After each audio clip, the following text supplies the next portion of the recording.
कसम है हमें अपने ताजा लहू की, कसम जिंदगी की, कसम आबरू की।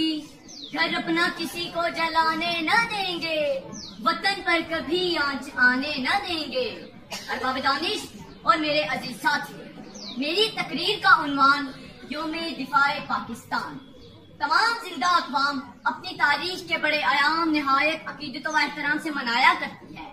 6 सितंबर 1965 हमारी तारीख का एक ऐसा दिन जब हमारे मक्कार दुश्मन ने हमारी सरहदों पर हमें ललकारा था, लेकिन वो ये नहीं जानता था कि इसका पाला किस कौम से पड़ा है। बजाय इसके कि लोग खौफजदा होते, वो हकीकत हाल जानने के लिए सरहदों की जानिब उठ दौड़े। इस मौके पर इस वक्त के सदर मोहम्मद अयूब खान की गर्जदार आवाज रेडियो पाकिस्तान पर गूंजी और इन्होंने कौम से खिताब करते हुए कहा, दुश्मन ये नहीं जानता इसने किस कौम को ललकारा है।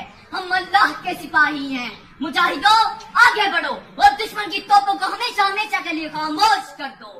अजीज साथियों, इस बड़े अंगेज किताब को सुनकर पूरी कौम सी सपलाई हुई दीवार बन गई।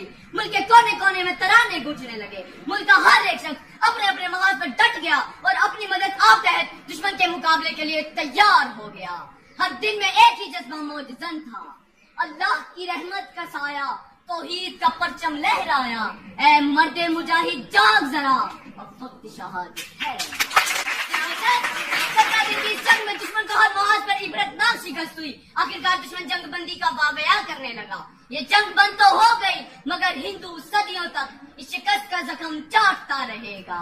ऐ वतन हम है तेरी शम्मा की परवानों में, ऐ वतन हम है तेरी शम्मा की परवानों में। जिंदगी होश में है, जोश है।